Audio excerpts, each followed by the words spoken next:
Hello दोस्तों, कैसे हैं आप लोग? अच्छे तो हैं ना? ध्यान तो रखते हैं ना आप अपना? किसी और के भरोसे तो नहीं छोड़ा आपने? चलिए, आज क्वेश्चन नंबर कौन सी बात करनी है? क्वेश्चन नंबर 8वां है। चलो, क्वेश्चन 8 की बात करनी है। क्वेश्चन 8 ही है ना? क्वेश्चन 8 ये कह रहा है कि एक आयत हमें दिया गया है जिसमें उसने कहा है कि विकर्ण AC कोण A और कोण C को समद्विभाजित करता है। मतलब कोण 1, 2 और ये 3, 4 हमें दिया क्या क्या है समझना। आयत दिया है, आयत की आमने सामने की भुजाएं क्या होती हैं? बराबर होती हैं। चलो, इसको हमने कर दिया। तो हमें दिया है, अब ऊपर हम लिखते हैं दिया है। दिया है क्या क्या दिया है? हमें दिया है कि आपका ए बी बराबर हो जाएगा किसके? सी डी के।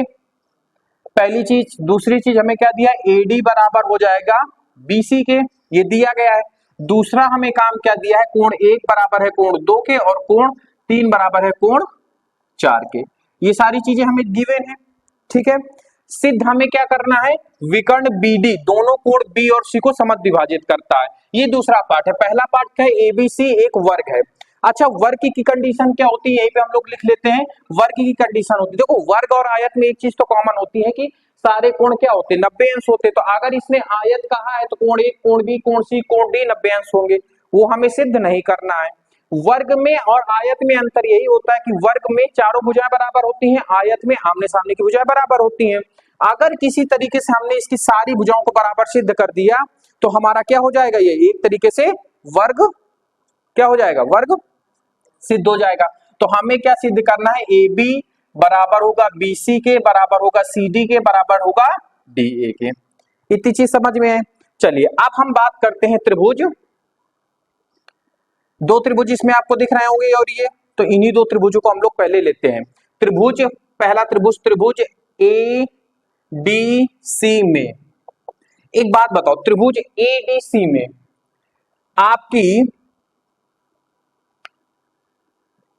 त्रिभुज ए डी सी में 1 और 3 तो हमें नहीं दिया गया, तो अभी ऐसे नहीं लेंगे। अब समझना थोड़ा सा बात को। अगर ये दोनों एक तरीके से क्या है? आयत है, तो इनकी सामने वाली भुजाएं क्या होगी? समांतर होंगी। इतनी तो पता है आपको। मतलब डीसी समांतर होगी एबी की, इतनी चीज पता है।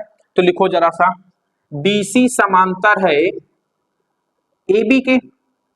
है। अब जब दो समांतर रेखाओं को एक तिर्यक रेखा काटती है ऐसे, इस प्रकार से, तो ये कोण 3 है हमारा, ये कोण 2 है। जब दो समांतर रेखाओं को एक तिर्यक रेखा काटती है तो एकांतर अंतः कोण आपस में बराबर होते हैं। तो हम यहां से कह सकते हैं कि नहीं कि कोण 2 बराबर हो जाएगा कोण 3 से। कहां से? एकांतर अंतः कोण बराबर होते हैं। एकांतर अंतः कोण क्या होते हैं? बराबर होते हैं। होते हैं। इतना सिद्ध कर दिया। मतलब कोण 1, कोण हमारा 2 किसके बराबर हो गया? कोण 3 के। ठीक इसी प्रकार से आपका एडी समांतर होगा कि नहीं बीसी के? ठीक है। तो आपका एडी समांतर होगा बीसी के। ठीक है। कहां से? अच्छा, ये आयत है, ये भी आप लिख दो, ये आयत है, ये भी आयत है। ठीक है। तो अब एक बात बताओ, जब ये दो ऐसे करके समांतर हैं तो इनकी ये जो ये वाला कोण है हमारा, अब इसको ए मान लो और इसको सी मान लो। अच्छा, नीचे से गया है, रुको एक मिनट। ऐसे कुछ चित्र बना है, ये आपका सी है, ये ए है। अच्छा, ये मैंने बढ़ा दिया, आप बढ़ा सकते हो ना इस तरीके से, इतना तो पता होगा आपको। तो कोण आपका ये वाला 1 और ये वाला कोण 4, तो क्या कोण 1 4, कोण 1 और कोण 4 बराबर नहीं होंगे? कोण 1 बराबर कोण 4 होंगे। कहां से होंगे? तो ये भैया एकांतर अंतः कोण है। एकांतर अंतः कोण बराबर होते हैं। ठीक है, बराबर होते हैं। यहां तक बात समझ में आई? एकांतर अंतः कोण आपस में क्या होते हैं? बराबर होते हैं। मतलब हमने 2 सिद्ध कर दिया 3 के, 1 सिद्ध कर दिया 4 के। यहां तक बात समझ में आई? ठीक है। अब गौर से समझना, हमें दिया क्या था? 1 बराबर है 2 के, 1 बराबर है 2 के। आप समझना, कोण 1 बराबर है कोण 2 के, और कोण 2 किसके बराबर है? कोण 3 के। और कोण 1 किसके बराबर है? कोण 4 के। मतलब ओवरऑल यहां से अभी हमें चारों कोण आपस में बराबर हो गए कि नहीं हो गए? ठीक है। और जैसे ही ये चारों कोण आपस में क्या हो गए? बराबर हो गए, तो अब समझना, कोण 1 के सामने वाली भुजा डीसी कोण 4 की भुजा के सामने डीसी बराबर होगी कि नहीं होगी, इतनी चीज समझ में। ठीक इसी प्रकार से कोण 3 के सामने वाली भुजा कोण 2 के सामने वाली भुजा के बराबर होगी। अब ये चारों कोण आपस में क्या है, बराबर हैं, तो इनके सामने वाली चारों भुजाएं आपस में बराबर हो जाएंगी कि नहीं हो जाएंगी। आप प्रमेय पढ़े हो, बराबर कोण के सामने वाली भुजा बराबर होती है। मतलब अब आप गौर से समझना, कोण 1 के सामने जो भुजा है वो डीसी है, और कोण 3 के जो सामने, या फिर कोण आप तरीके से कोण 2 को ले लो, कोण 1 के सामने वाली भुजा डीसी और कोण 2 के सामने वाली भुजा बीसी, ये भी आपस में बराबर होंगी कि नहीं होगी, ये बताओ मुझे। या फिर आप इसी का नियम लेके ऐसे लिख दो, कोण 1 के सामने वाली कौन सी भुजा है, डीसी है, तो डीसी किसके बराबर होगी, कोण 2 के सामने वाली कौन सी भुजा है, बीसी के। कोण 3 के सामने वाली भुजा कौन सी है, कोण 3 के सामने वाली भुजा एडी है, एडी। कोण 4 के सामने वाली भुजा एबी, ए बी। तो देखो क्या हमें यही सिद्ध करना था कि नहीं, ए बी बराबर है बीसी के, बराबर है सीडी के, बराबर है एडी के। सिद्ध हो गया हमारा पहला। जैसे ही हमने चारों कोण आपस में बराबर सिद्ध कर दिए तो हमारी चारों भुजाएं भी आपस में बराबर सिद्ध हो गई। ये पहला हमारा कोण, पहला हमारा क्वेश्चन सॉल्व हो गया। समझ में आया कि नहीं आया। चलिए अब हम बात करते हैं इसके दूसरे पार्ट की। अब दूसरा पार्ट क्या कहता है, ठीक है। अब दूसरा पार्ट कहता है कि अब देखो इनको मैं भी ताड़े दे रहा हूं, ठीक है। अब पार्ट दूसरे की बात करते हैं, तो जो विकर्ण ये है ना, इन दोनों को क्या करता है, समद्विभाजित करता है। अब ये बात गौर समझना, अब ज्यादा इस क्वेश्चन कुछ बचा खास है नहीं, ऐसे कर देते हैं A B C and D. यहां पर कोण 1 बनेगा, कोण 2 बनेगा, या फिर यहाँ पे 4 हो गए, 5 ले लो, 6 ले लो, 7 ले लो और 8 ले लो। हमें इनको आपस में बराबर सिद्ध करना, यही तो कहा है। या फिर आप मोटा मोटा ले लो, 6 बराबर 5 बराबर 6 सिद्ध करना, 7 बराबर 8 सिद्ध करना है, तभी तो समद्विभाजित करेगा। अब हम अभी सिद्ध करके यहाँ है कि चारों भुजाएं आपस में क्या है, बराबर हैं, तो इनको बराबर आपस में चारों भुजाएं कर दें। कहां से हमें दिया गया है, ठीक है। तो अब बात करते हैं त्रिभुज। अभी आज सेकंड क्वेश्चन है, त्रिभुज ए डी बी में, ए डी बी में। अब बात गौर समझना, क्या एडी बराबर है एबी के, बराबर है, क्योंकि वर्ग हमने सिद्ध कर चुके हैं। तो ए बी बराबर हो जाएगी किसके, एडी के। कहां से, तो भैया हम सिद्ध कर चुके हैं, क्योंकि ये हमने क्या सिद्ध किया है, वर्ग है, सिद्ध कर चुके हैं, ठीक है। अब ए बी के सामने कौन सा कोण है, कोण 6 बराबर होगा, एडी के सामने कोण कौन सा है, कोण 8 के।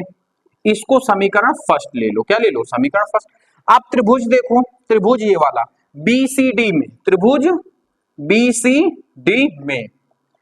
अब एक बात बताओ, क्या आपका बीसी बराबर है सीडी के, कहां से, तो भैया हम ये सिद्ध कर चुके हैं, सिद्ध कर चुके हैं। आप यहां पर भी लिख सकते हो, बराबर भुजाओं के सम्मुख कोण बराबर होते हैं, ऐसे लिख दो अगर आपको नहीं समझ में आ रहा है तो, ठीक है, नहीं ज्यादा डायरेक्ट हो जाएगा। बराबर भुजा के सम्मुख कोण बराबर होते हैं, बराबर होते हैं, ठीक है। यहां तक बात समझ में। अब इसको समीकरण 1 डाल दो, ऐसे करके समीकरण 1। अब एक बात बताओ, बीसी के सामने कौन सा कोण है, बीसी के सामने कोण 5 है, कोण 5 बराबर होगा सीडी, सीडी के सामने कोण कौन सा है, कोण 7। कहां से बराबर होगा पता है आपको, बराबर भुजाओं के सामने कोण, बराबर भुजा के सम्मुख कोण क्या होते हैं, बराबर होते हैं, ठीक है। यहां तक बात समझ में। इसको समीकरण क्या रख लो, 2 रख लो। अब हमने सिद्ध क्या कर दिया, 5 बराबर है 7 के, 6 बराबर है 8 के, यही तो सिद्ध किए हमने। चलो अब हमें एक बात बताओ, आप लोग गौर से समझना, अगर ये एक वर्ग हमने सिद्ध कर चुके हैं तो इसके आमने सामने की भुजाएं समांतर होंगी कि नहीं होंगी, बिल्कुल होगी। मतलब सीडी समांतर होगी एबी के। अगर ये दोनों ऐसे समांतर हैं, बात बहुत गौर से समझना, तो ये जो ऐसे गई हैं, तो ये कोण जो 5 है वो कोण 8 के बराबर होगा कि नहीं होगा। समांतर रेखाओं की तिर्यक रेखा काटती तो एकांतर अंतःकोण बराबर होते हैं। तो आप अब यहां से नई चीज उठाओगे, क्या उठाओगे, ए बी समांतर होगी CD के, ठीक है। कहां से? तो ये एक वर्ग है, वर्ग से, ठीक है। तो अब आप क्या कह सकते हो, कोण 5 बराबर होगा कोण 8 के, कोण 5 बराबर होगा कोण 8 के। कहां से होगा? तो एकांतर अंतः कोण है, एकांतर अंतः कोण से। यहां तक बात समझ में आई आपको? ठीक इसी प्रकार से अब इसको समीकरण तीसरा डाल दो, ठीक है। ठीक इसी प्रकार से ये दोनों रेखाएं भी समांतर होंगी कि नहीं होंगी? ऐसे, और इनको डी से बी तक जाना है हमें, डी से बी तक हम गए, और यहाँ पे कोण क्या है? कोण 6 है, यहाँ पे कोण 7 है। ये क्या है? आपका डी है, ये आपका सी है, ये आपका एक तरीके से देखा जाए तो ये कौन सा है? ये आपका बी है, ये आपका डी है, ठीक है। तो अब एक बात बताओ, आपका एडी समांतर होंगे किसके? बीसी के। कहां से? तो ये वर्ग है, समांतर होंगे। तो अब देखो समांतर है तो एकांतर अंतः कोण यहां पर भी बराबर होंगे, तो कोण 6 बराबर होगा कोण 7 के। कहां से होगा? तो एकांतर अंतः कोण है, एकांतर अंतः कोण है, अंतः कोण से, ठीक है। यहां तक बात समझ में आई? इसको समीकरण आप क्या डाल दो? 4। अब बात गौर से समझना, कोण 6 बराबर है 8 के, 8 बराबर है 5 के, 5 बराबर है 7 के, 7 बराबर है 6 के। ओवरऑल क्या हो गए? आपस में बराबर हो गए। तो अब क्या लिखेंगे? समीकरण, समीकरण 1, 2, 3 व 4 की तुलना करने पर, तुलना करने पर, जैसे ही आप तुलना करोगे तो कोण 5 बराबर होगा कोण 6 के, बराबर होगा कोण 7 के, बराबर होगा कोण 8 के।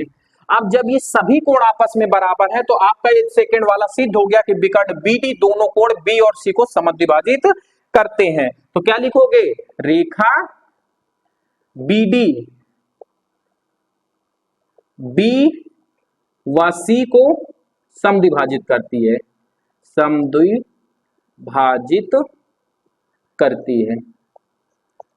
ये हो गया आपका क्वेश्चन। सोचो कितना बड़ा है। समझ में आया आपको ये क्वेश्चन कि नहीं समझ में आया? स्टेप वाइज स्टेप फॉलो करना, आपका सब चीज अच्छे से हो जाएगा, ठीक है। स्टेप फॉलो नहीं करोगे तो आपका नहीं हो पाएगा, ठीक है। एक बार और समझा दें या फिर आपको समझ में आ गया? आ गया है ना? ऑनलाइन बच्चों को नहीं समझ में आया तो वो रिवर्स करके देख सकते हैं, नोट कर लो, फिर इसके बाद अगला क्वेश्चन समझाते हैं आपको। नोट कर लो जल्दी से। चलिए दोस्तों, आप बात करते हैं क्वेश्चन नंबर 9 की। प्रश्नावली, प्रश्नावली आपका है, प्रश्नावली मैंने डाला ही नहीं है, 8.1, 8.1 का क्वेश्चन नंबर 9वां क्या कह रहा है? इस प्रकार से आपका चतुर्भुज दिया गया है, सिद्ध हमें इसमें 5 पार्ट सिद्ध करने, जिसमें से हम इस स्लाइड में केवल 2 करेंगे। क्वेश्चन क्या कह रहा है? एबीसीडी एक नहीं समांतर चतुर्भुज एबीसीडी के, देखो समांतर चतुर्भुज है मतलब इसके आमने सामने की भुजाएं बराबर होंगी, मतलब ये भुजा एबीसीडी की बात किया है ना, तो बड़े वाली भुजा की, तो ये भुजा इसके बराबर है, ये भुजा इसके बराबर है। समांतर चतुर्भुज का मतलब क्या होता है? आमने सामने की भुजाएं बराबर है। तो दिया क्या क्या है? पहले इसको लिखो, दिया है क्या क्या दिया है? AB बराबर है CD के, और हमें क्या दिया है? BC बराबर है AD के। ये हमें दिया गया है, ठीक है। इतनी चीज समझ में आई आपको? चलो, क्या कह रहा है? विकर्ण BD पर 2 बिंदु P और Q इस प्रकार है, मतलब BD विकर्ण पर P और R इस प्रकार से बिंदु हैं, ठीक है। P और Q इस प्रकार के बिंदु हैं, तो हमने यहाँ पे R लिखा है, ये P और Q है, ठीक है। P और Q बिंदु इस प्रकार है कि DP बराबर BQ है, DP बराबर BQ, DP कहाँ है? DP बराबर है किसके? BQ के, मतलब ये इसके बराबर है, ठीक है। और आगे देखते हैं, बराबर है तो दर्शाइए कि फलाना फलाना फलाना। तो मतलब हम इसमें 2 क्वेश्चन सिद्ध करेंगे, इसके बाद नेक्स्ट स्लाइड में 3 क्वेश्चन सिद्ध करेंगे, ठीक है। तो पहले हम पहले की बात करते हैं, त्रिभुज APD सर्वांगसम होंगे, हाँ ये सर्वांगसम का चिन्ह, सर्वांगसम होंगे त्रिभुज CQB में। अब बात गौर समझना, दोनों त्रिभुज को पहले बनाते हैं। APD मतलब ये ऊपर वाला, ये ऐसे गई है, ये ऐसे है, ये ऐसे है, ठीक है। ये आपका A है, ये D है, और ये B है। फिर इसके बाद CQB मतलब ये नीचे वाला, मतलब इस प्रकार से ये Q है, ये बी है, ये सी है, ठीक है। तो अब इन्हीं दो को लेंगे तथा। अब बात गौर से समझना, हमें बराबर क्या क्या दिया गया है, बी क्यू बराबर है पीडी के, पीडी के बराबर है कौन, बी क्यू, बी क्यू मतलब ये वाली भुजा, ठीक है। बीसी बराबर है, बीसी बराबर है, बीसी बराबर है हमारे किसके, एडी के, एडी के बराबर हो गई, ठीक है। ठीक है। अब हमारे पास इसमें और कुछ खास नहीं दिया गया है। चलिए आइए बात करते हैं। तो दो त्रिभुज हम लेंगे, तो यहां से हम कह सकते हैं कि नहीं कि एडी बराबर होगा किसके, बीक्यू के। कहां से होगा, तो ये दिया है कि नहीं दिया है, समांतर चतुर्भुज कहा है इसने। समझ में आई बात कि नहीं समझ में आई। अब इसके बाद बात करते हैं बीसी। जो बीसी है वो किसके बराबर है हमारी, बीसी बराबर है, नहीं बीक्यू बराबर है, रुक जो गड़बड़ हो गया ये, क्या हो रहा है आज, देखो समझना, BQ बराबर है PD के, BQ बराबर है, BQ बराबर है PD के, दिया है हमें। फिर इसके बाद आपका AD बराबर है BC के, AD बराबर है BC के, ये भी हमें दिया है। अब बात गौर से समझना, अब एंगल भी हमारा बराबर होगा, कैसे होगा इसको गौर से समझना। जैसे आपका ये एक चतुर्भुज है कि नहीं है, ये बताओ। तो अगर मैं इस चतुर्भुज को ऐसे अलग बना लूं और इस प्रकार से एक रेखा खींच दूं, तो ये वाले त्रिभुज के बराबर, कोण के बराबर होगा कि नहीं, क्यों होगा पता है। अगर ये समांतर चतुर्भुज है तो दो रेखाएं समांतर है, या फिर आपको ऐसा नहीं समझ में आ रहा तो आपको और अच्छे से समझाने की कोशिश करते हैं, एक्सप्लेन करके। एडी को खींचो, जैसे दो भुजाएं हो गई आपकी एडी, यहां से यहां तक, एक हो गई बीसी, यहां से यहां तक, एक ये विकर्ण जो है बीडी पर जा रहा है ना ऐसे, तो ये वाला हमें कोण चाहिए कि नहीं चाहिए भाई, ये त्रिभुज का ये वाला कोण है, ये वाला कोण, और इसका हमें ये वाला कोण चाहिए, ये वाला है। अब ये दोनों रेखाएं पैरेलल है कि नहीं है, जब दो रेखाएं समांतर होती है तो एकांतर अंतः कोण आपस में बराबर होते हैं कि नहीं होते हैं। तो कोण एडीपी, यहां पे कहीं बीच में पी है कि नहीं, तो एडीपी बराबर हो जाएगा किसके, बी क्यू सी के, यस नहीं सॉरी सी बी क्यू के, बीच वाला। यहां तक बात समझ में है। तो हम क्या लिख सकते हैं, कोण एंगल सी बी क्यू बराबर होगा किसके, आपका बराबर हो जाएगा एडीपी के, कोण एडीपी के, कहां से, तो एकांतर अंतः कोण है, एकांतर अंतः कोण से। और आप यहां पे लिख सकते हो एडी समांतर है बीसी के। तो ये हो गई साइड, ये हो गई साइड, ये हो गई एंगल। तो ये दोनों त्रिभुज किस प्रमेय से आपके सर्वांगसम सिद्ध हो जाएंगे, ये बताओ। साइड एंगल, साइड से साइड एंगल, साइड से क्या हो गए, सर्वांगसम सिद्ध हो गए। अब जैसे ही ये सर्वांगसम सिद्ध हो गए तो आपका सेकंड क्वेश्चन यही से सॉल्व होगा। एपी बराबर है सीक्यू के, एपी कौन सी भुजा है, एपी बराबर है सीक्यू के, ये वाली भुजा हमें बराबर सिद्ध करनी थी। जब दोनों त्रिभुजों को हमने बराबर सिद्ध कर दिया तो सीपी सीटी से क्या एपी बराबर सीक्यू के नहीं हो जाएगी, बिल्कुल हो जाएगी सीपी सीटी से। तो यहीं पे लिख देते हैं सेकंड क्वेश्चन, एपी बराबर, अब देखो त्रिभुज एपीडी सर्वांगसम होंगे त्रिभुज सीक्यूबी के, सिद्ध कर चुके हैं हमने अभी सिद्ध किया, सिद्ध कर चुके हैं, ऊपर सिद्ध कर चुके हैं कि नहीं। जब सिद्ध कर चुके हैं तो आपका एपी बराबर हो जाएगी किसके, सीक्यू के, कहां से हो जाएगी, तो सीपी सीटी से। दो क्वेश्चन आपके यहां पे सॉल्व हो गए कि नहीं हो गए, बात समझ में आई हमने क्या किया है। अब इसके बाद इसी स्लाइड में हम दो क्वेश्चन, एक क्वेश्चन और सॉल्व कर दे रहे हैं क्योंकि हमारे पास जगह काफी बची जा रही है। क्वेश्चन नंबर तीसरा क्या कह रहा है, इसमें भी दो त्रिभुजों को सर्वांगसम कराने की बात कर रहा है। त्रिभुज ए क्यू बी, त्रिभुज ए क्यू बी सर्वांगसम है त्रिभुज किसके, त्रिभुज सीपीडी के, त्रिभुज सीपीडी है ना, सीपीडी के। चलो तो अब इसको सॉल्व करते हैं। तो देखो जरा, त्रिभुज ए क्यू बी तथा त्रिभुज सीपीडी में, अब गौर से देखना जरा सा, दोनों त्रिभुजों को निहारो है कहां पे, ए क्यू क्यू बी, मतलब अब ये वाला त्रिभुज चाहिए हमें। कौन सा? तो कुछ ऐसे रेखा आई है, कुछ ये रेखा सीधी गई है और कुछ ऐसे, यही त्रिभुज है। ये ए है, ये बी है और ये क्यू है, यही है। अब इसके बाद कौन सी है? सीपीडी। सीपीडी मतलब ये आपकी कुछ इस प्रकार से आई है, कुछ ये ऐसी गई है, कुछ ये ऐसे आई है, तो ये आपका हो जाएगा डी सी पी। अब देखो हमें दिया क्या क्या है, पीडी बराबर है ना, पीडी बराबर है किसके? पीडी बराबर है बी क्यू के। बी क्यू के मतलब ये इसके बराबर हो जाएगी। और अभी अभी हमने सिद्ध किया है कि नहीं की? हमने अभी अभी क्या सिद्ध किया है? एपी। एपी कहां पे है? ये वाली रेखा।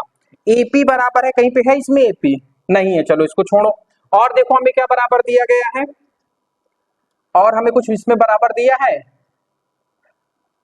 ए क्यू बी में, ए क्यू बी। अच्छा ये ए सी, ए बी, ए बी बराबर है किसके? सी डी के।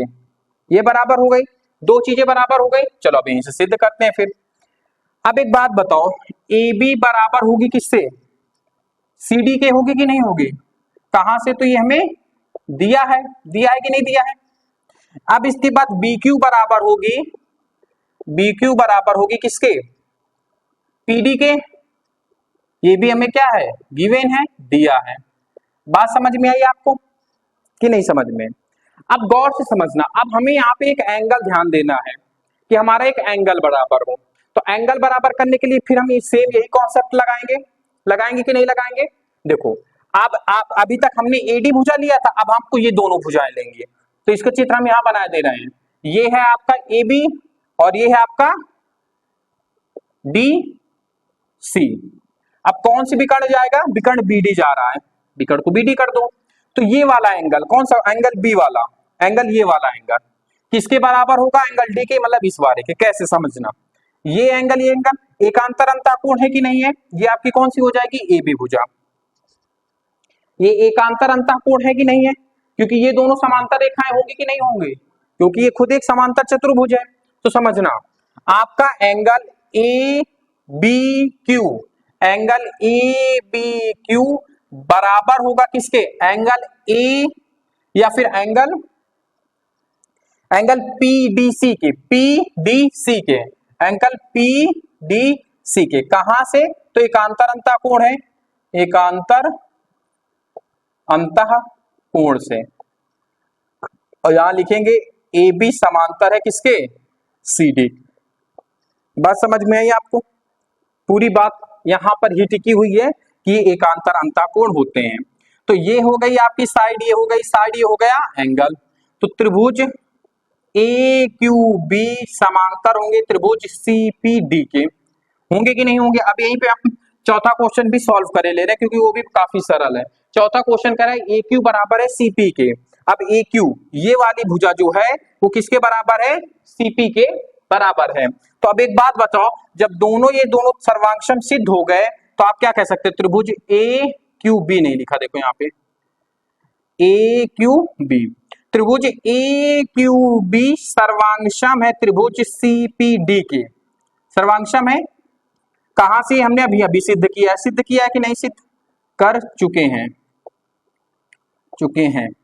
अब जैसे ही हमने इसको सिद्ध किया तो सीपी सीटी से ए क्यू बराबर हो जाएगी कि नहीं हो जाएगी? किसके? सीडी के, सीपी के। ए क्यू बराबर हो जाएगी सीपी के, ए क्यू बराबर हो जाएगी सीपी के, मतलब इस वाली भुजा के। कहां से हो जाएगी? तो ये सी पी सी टी से। समझ में आ रहा है कि ऐसे ऊपर से जा रहा है आप लोगों के? हमने कुछ नहीं किया। देखो क्वेश्चन, दो क्वेश्चन इसमें इंपॉर्टेंट है, क्वेश्चन नंबर पहला और क्वेश्चन नंबर तीसरा। बाकी दूसरा और चौथा तो ऐसे ही सॉल्व हो गए सीपीसीटी वाले से, कॉन्सेप्ट से। ठीक है, तो इन दोनों त्रिभुज को सर्वांगसम सिद्ध किया, इन दोनों त्रिभुज को सर्वांगसम सिद्ध किया। मैंने अलग अलग आपको चित्र बना के समझा दी। इसमें कॉन्सेप्ट जो समझना है, ये वाला कॉन्सेप्ट समझना है, इसको नोट करो। फिर जो एक पांचवा क्वेश्चन बताया एक समांतर चतुर्भुज वाला, उसको सॉल्व करा क्वेश्चन को खत्म करते हैं। नोट कर लो, फिर बात आगे करते हैं। आइए दोस्तों, अब बात करते हैं क्वेश्चन नंबर 9 की लास्ट क्वेश्चन, ये पांचवा क्वेश्चन है और बहुत ही सरल है। इसमें ध्यान नहीं दिया, नहीं तो उसी स्लाइड में मैं इसको खत्म कर देता। आपसे क्या कहा है? एपीसीक्यू एक समांतर चतुर्भुज है। बना लेते हैं अलग, ए पी सी क्यू समांतर चतुर्भुज की कंडीशन क्या होती है? आमने सामने की भुजाएं बराबर होती हैं, बस यही तो कंडीशन होती है और ये कंडीशन हम प्रूव कर चुके हैं। पी क्यू ये ए है, ए क्यू समांतर है पीसी के, ये कर चुके हैं कि नहीं कर चुके हैं? और उसी हिसाब से एपी समांतर है क्यूसी के, ये भी कर चुके हैं। दोनों हम लोग क्या कर चुके हैं? सिद्ध कर चुके हैं, सिद्ध कर चुके हैं। और जब सिद्ध कर चुके हैं, आमने सामने भुजाएं सिद्ध कर चुके, तो हम ये कह सकते हैं कि ए पी सी क्यू एक समांतर चतुर्भुज है, समांतर चतुर्भुज है। बस खत्म आपका। चलिए इसको नोट कर लो, 2 मिनट का क्वेश्चन था, मैंने बता दिया। फिर इसके बाद बात करते हैं क्वेश्चन नंबर 10 की। चलिए दोस्तों आज बात करते हैं क्वेश्चन नंबर 10 की। क्या कह रहा है हमसे क्वेश्चन? क्वेश्चन हमसे कह रहा है कि एबीसीडी एक समांतर चतुर्भुज है। अच्छा समांतर चतुर्भुज है तो सबसे पहले इसके आमने सामने भुजाएं बराबर कर दो। सबसे पहले यही करो। क्या क्या दिया है हमें? दिया है समांतर चतुर्भुज मतलब ए बी बराबर हो जाएगी किसके? सी डी के, और ए डी बराबर हो जाएगा किसके? बी सी के। ठीक है, समांतर चतुर्भुज है। ओके, तथा एपी और सी क्यू सी लंब सी और डी के विकर्ण बीडी पर क्रमशः लंब है, मतलब कुल मिला के ये एक दूसरे पे लंब है। ठीक है, अब हमसे प्रूफ करवा रहा है, ये सारी चीजें प्रूफ करवा रहा है। चलिए देखते हैं, सबसे पहले पहला उठाते हैं। क्या है कि त्रिभुज ए पी बी तथा त्रिभुज सी क्यू डी में, अब देखो ये क्या कह रहा है? सर्वांग सिद्ध करना है। अब दो त्रिभुज पहले देखो, A P B, A P B मतलब ये वाला, तो बना लो ये dash dash dash dash dash है, ये पूरी लाइन है, ये पूरी लाइन, और ये 90 अंश है। ठीक है, ये P है, ये A है, ये B है। कर लिया आपने काम। फिर इसके बाद सी क्यू डी सीधा लाइन, फिर डैश डैश वाली लाइन है, फिर इसके बाद ये बिल्कुल सीधी है, और यहाँ पर ये 90 अंश का कोण बना रही है। ये D है, ये C है, ये B है। यहां तक बात समझ में? सी क्यू डी है, अच्छा सी क्यू है, यहाँ पे क्यू है ये। अब इसमें बराबर क्या है? ए आपका ए बी बराबर है किसके? डीसी के। चलो और कुछ पीबी तक आया ना, ठीक है, 90 अंश, और हमें कुछ नहीं दिया गया है। चलो देखते हैं। अब बात बहुत गौर से समझना, जो समझाने की हम कोशिश कर रहे हैं। ठीक है, पक्का ना? चलो अब बात गौर से समझना। अगर डीसी ए बी समांतर चतुर्भुज की रेखाएं तो एक दूसरे के पैरेलल होंगी, पैरेलल इनको कर दो, इसको कर दो डीसी, इसको कर दो ए बी। एक विकर्ण डीसी खींच दिया हमने, विकर्ण डीसी खींचा, डीबी खींचा। अब एक बात, अगर इसको मैं थोड़ा ऐसे बढ़ा दूं तो एक बात बताओ, ये वाला कोण मतलब ये वाला कोण मतलब ये वाले कोण के बराबर होगा कि नहीं होगा? एकांतर अंतः कोण से। ठीक है, और एक 90 अंश है, एक भुजा आपको बराबर मिल गई। तो अब आपको आई होप समझ में आ गया होगा कि समांतर सर्वांक्षम कैसे सिद्ध होगा। कैसे? बात समझना, ए बी बराबर हो जाएगी डीसी के। कहां से? तो भैया ये दिया है या फिर समांतर चतुर्भुज है, कहीं से भी आप कर सकते हो। कोण P बराबर है कोण Q बराबर है कितने के? 90 अंश के। ये भी हमें दिया हुआ है क्योंकि लंब है, शीर्ष लंब है। अब इसके बाद कोण समझना, कोण PBC, कोण PBC बराबर होगा कोण QC या फिर CDQ के, कोण CDQ के। कहां से? तो एकांतर अंतः कोण है, एकांतर अंतः कोण से। यहां तक बात समझ में? आप यहां पे लिख सकते हो कि ए बी समांतर है, पैरेलल है सी डी की। ठीक है, तो आप देखो ये साइड हो गई, ये एंगल हो गई, ये एंगल हो गई, तो कौन सी प्रमेय से? त्रिभुज ए पी बी सर्वांगसम होंगे त्रिभुज सी क्यू डी के। कहां से? तो ये एंगल साइड एंगल से। पहला यहां तक सिद्ध हो गया कि पहला तो सर्वांगसम ही सिद्ध करना था, दूसरा एपी बराबर है सी क्यू के। एपी कहां पे है? तो एपी ये जो डॉट डॉट वाली लाइन है वो किसके बराबर है? सी क्यू की। मतलब अब एक बात बताओ, दोनों त्रिभुज को आपने सर्वांगसम सिद्ध कर दिया तो सीपी सीटी से क्या आपस में बराबर नहीं हो जाएंगी? तो यहाँ पर आपको क्या सिद्ध करना, क्या लिखना है, यहाँ पे बिंदु लगाना है, दूसरा क्वेश्चन सॉल्व करना है। क्या करना है कि त्रिभुज ए पी बी सर्वांगसम है त्रिभुज सी क्यू डी के। कहां से, तो ये हम सिद्ध कर चुके हैं, सिद्ध किए कि नहीं किए, कर चुके हैं। ठीक है, तो अब आपका कौन कौन सी भुजा बराबर हो जाएगी, तो एपी भुजा बराबर होगी सी क्यू की। कहां से, सीपी सी टी से। हो गया आपका प्रूफ, समझ में आया क्वेश्चन नंबर 10वां। तो आज की क्लास को फिर यहीं पे एंड करते हैं, बाकी बातें करते हैं कल। अगर आपको क्लास अच्छी लगी हो तो क्लास को लाइक करिए और चैनल को सब्सक्राइब करिए, कमेंट बॉक्स में फीडबैक दीजिए। बाकी बातें करते हैं नेक्स्ट क्लास में। धन्यवाद आप लोगों को बना रहने के लिए। आप लोग रिवीजन और